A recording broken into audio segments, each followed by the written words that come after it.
Hello student, welcome in Bishop Academy online classes. Today my topic is causes of acidic nature of carboxylic acid and structures of the carboxylate anion. It is also included into the chemical property of carboxylic acid. In case of chemical property of carboxylic acid, we have already discussed reactions involving cleavage of OH bond in case of carboxylic acid.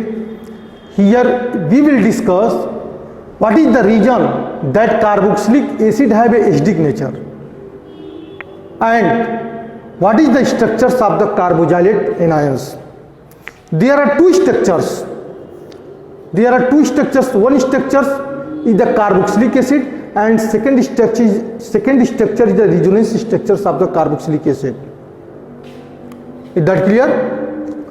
Means one lone pair electrons are donated by this oxygen atom due to the formations of double bond between carbon and oxygen here, and in case of carbonyl group, oxygen have high electronegativity than carbon. It withdraw the electron from the carbon and it withdraw the electron from the carbon and oxygen change into the anions.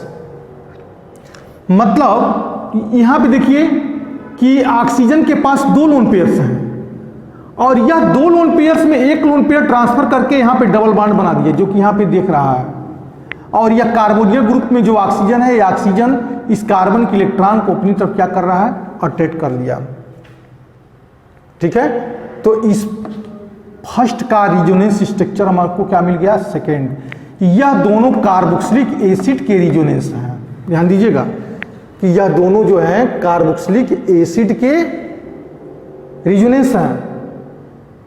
इसका क्या utilisation है हम अभी बाद में बात करेंगे, लेकिन यह दोनों कार्बोक्सिलिक एसिड के रिजोनेंस हैं। अब यहां पे थोड़ा सा स्टेटमेंट हमने लिख दिया है कि due to the presence of positively charge on the oxygen atom, इस ऑक्सीजन, इसको क्यों हम समझा रहे हैं कि causes of acidic nature of carboxylic acid, क्या रीजन है, रीजन क्या है कि कार्बोक्सिलिक एसिड एसिडिक नेचर को रख रहा है। तो due to the presence of positively charge on this oxygen atom, जो ऑक्सीजन एटम पे पॉजिटिवली चार्ज है, और पॉजिटिवली चार्ज हुआ कब, जब इस कार्बोक्सिलिक एसिड का रिजोनेंस बना, तो उस कंडीशन में कार्बन ऑक्सीजन पे पॉजिटिव चार्ज हो गया। अब यह पॉजिटिव चार्ज से अपने आप को रिलीफ होना चाहता है, हटाना चाहता है, बोझ है उसके ऊपर, तो करेगा क्या कि हाइड्रोजन के इलेक्ट्रॉन को यह ऑक्सीजन अपनी तरफ अट्रैक्ट करेगा। हाइड्रोजन के इलेक्ट्रॉन को अपनी तरफ क्या करेगा, हाइड्रोजन के इलेक्ट्रॉन को ऑक्सीजन अपनी तरफ अट्रैक्ट करेगा। तो अल्टीमेटली OH जो बॉन्ड है वह क्या हो जाएगा, ब्रेक हो जाएगा, स्प्लिट ऑफ, ब्रेक होगा, तो यहां से प्रोटॉन क्या होगा, रिलीज होगा। ठीक है, this is responsible for the acidic nature of the carboxyl group. और यही नेचर जो है कार्बोक्सिलिक एसिड, कार्बोक्सियल ग्रुप को एसिडिक नेचर बनाता है। क्या रीजन कि कार्बोक्सिलिक एसिड यह है और कार्बोक्सिलिक एसिड का रिजोनेंस स्ट्रक्चर यह है। जब रिजोनेंस बना तो ऑक्सीजन पे पॉजिटिव चार्ज डेवलप हुआ, और पॉजिटिव चार्ज डेवलप हुआ तो ऑक्सीजन अपने आप को न्यूट्रल होना चाहेगा, तो हाइड्रोजन के इलेक्ट्रॉन को अपनी तरफ अट्रैक्ट करेगा।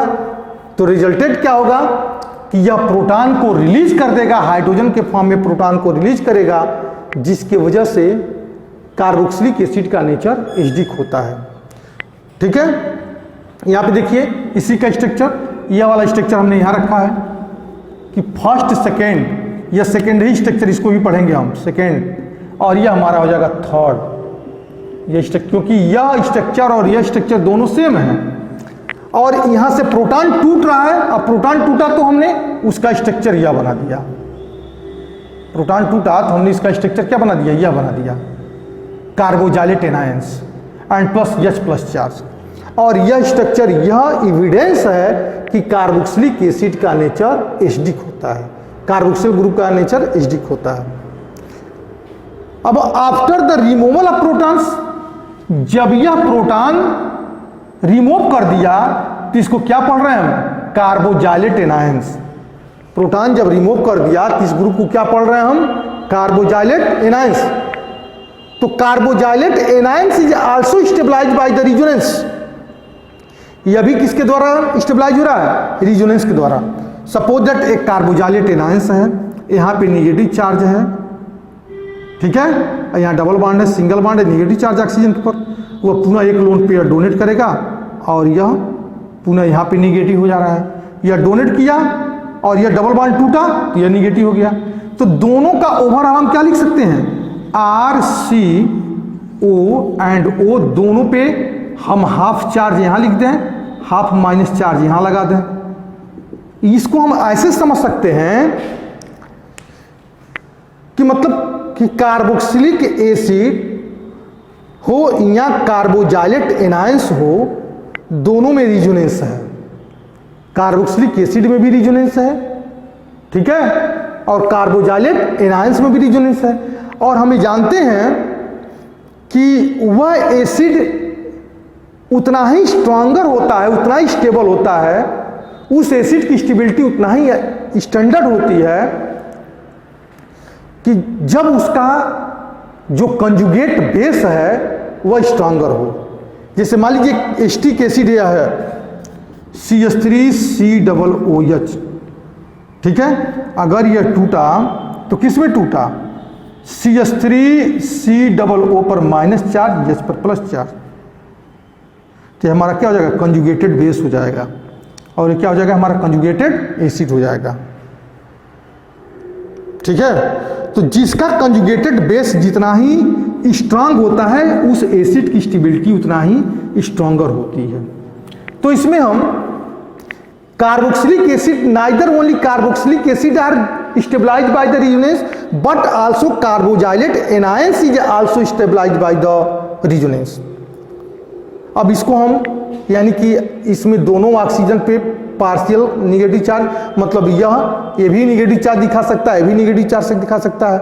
इसको हम ऐसे समझ सकते हैं, जैसे मान लीजिए एक 10 किलो का वेट है और 10 किलो का वेट किसी एक आदमी के सिर पर है, ठीक है, तो क्या बर्डन फीलिंग करेगा कि नहीं? फीलिंग करेगा।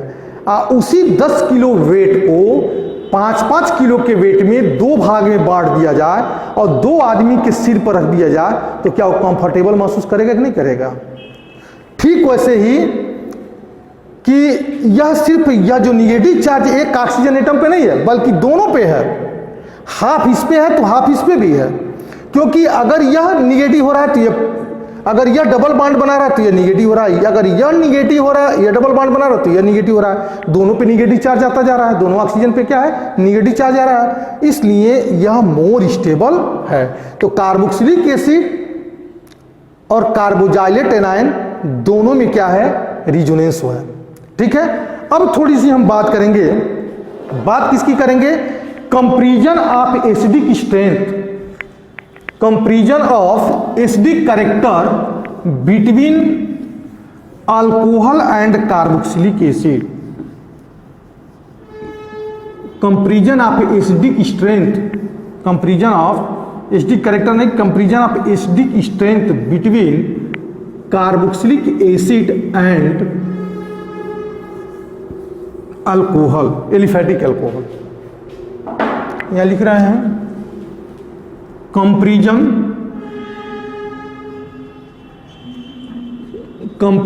ऑफ एसिडिक स्ट्रेंथ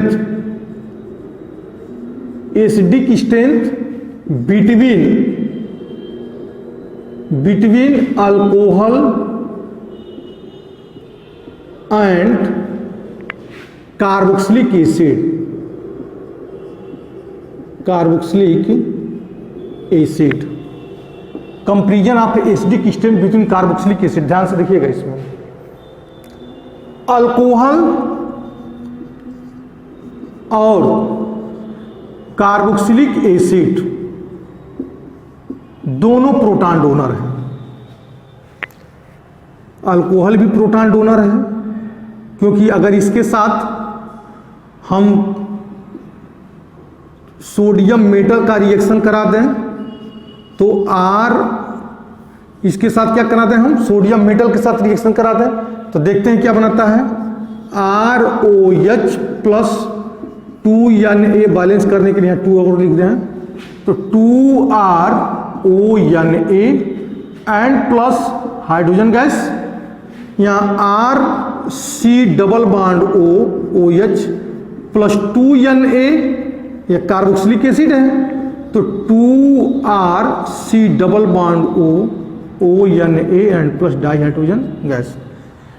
यह रिएक्शन एविडेंस कर रहा है कि चाहे वो अल्कोहल हो चाहे वो कार्बोक्सिलिक एसिड हो, दोनों का नेचर क्या है, एसिडिक है।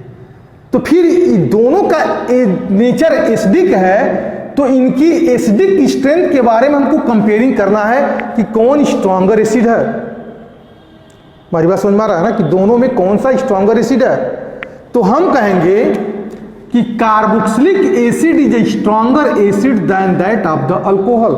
लेकिन क्यों ऐसा कहेंगे, क्योंकि कार्बोक्सिलिक एसिड और कार्बोजाइलेट एनायंस, कार्बोक्सिलिक एसिड मतलब RC डबल बॉन्ड OH, देखिए ध्यान दीजिएगा यहाँ पे, इस ऑक्सीजन पे 2 लोन पेयर्स हैं, एक लोन पेयर ट्रांसफर किया और यह टूट गया बॉन्ड यहाँ पे, तो रिजल्टेंट क्या हुआ, RC 1 lone pair 2 lone pair 3 lone pair negative charge double bond O plus charge H। यह कार्बोक्सिलिक एसिड का रिजोनेंस है, ठीक है, यह कार्बोक्सिलिक एसिड का रिजोनेंस है। सपोज दैट अगर यह बॉन्ड टूटेगा तो हाइड्रोजन यहां से क्या हो जाएगा, रिलीज हो जाएगा। तो उस कंडीशन में क्या बनेगा हमको कि RCO पर negative charge double bond O, ठीक है, ये इसको पढ़ेंगे हम कार्बोजाइलेट एनायन। और इसका रिजोनेंस कैसे बनेगा कि RC double bond O and O पर निगेटिव चार्ज। देखिए यहां पे कि कार्बोक्सिलिक एसिड में भी रिजोनेंस है और कार्बोजाइलेट एनायंस भी क्या बनाता है, रिजोनेंस बनाता है। मतलब यह H प्लस चार्ज कब टूट जाएगा ना, जब इसको ऑक्सीजन की इलेक्ट्रोनिगेटिविटी हाइड्रोजन की इलेक्ट्रोनिगेटिविटी से ज्यादा है, तो हाइड्रोजन के इलेक्ट्रॉन को ऑक्सीजन गेन करेगा, तो रिजल्ट क्या मिलेगा, हाइड्रोजन प्रोटॉन के फॉर्म में निकल जाएगा। जब प्रोटॉन के फॉर्म में निकल जाएगा, ठीक है, जब प्रोटॉन के फॉर्म में निकल जाएगा तो ये क्या मिलेगा हमको, कार्बोजाइलेट एनायन मिलेगा। और कार्बोजाइलेट एनायंस का रिजोनेंस यह है, मतलब यह दोनों एक दूसरे के रिजोनेंस है, ये भी एक क्या हमारा रिजोनेंस है। तो कार्बोक्सिलिक एसिड और carboxylate anions both are stabilized by the resonance. So carboxylic acid are stronger acid than alcohol. अब अल्कोहल में ROH है, न तो अल्कोहल, न तो यह अल्कोहल और न तो एल्कोक्साइड आयन। जैसे एल्कोक्साइड आयन कैसे बना, ROH एंड प्लस H2O, तो फॉर्मेशन क्या करेगा, RO पर निगेटिव चार्ज एंड हाइड्रोनियम पे प्लस चार्ज, यह एल्कोक्साइड आयन हो गया। और यह हमारा अल्कोहल है। Neither alcohol nor alkoxide ion both are not stabilized by the resonance. न तो अल्कोहल और न तो एल्कोक्साइड आयन, दोनों में रिजोनेंस नहीं है, जिसके वजह से neither alcohol nor alkoxide ion are stabilized by the resonance, so their acidic strength are lower than that of the carboxylic acid. Whereas in case of carboxylic acid as well as the carboxylate anions both are stabilized by the resonance, so carboxylic acid is the stronger acid than that of the alcohol. Is that clear? That solves.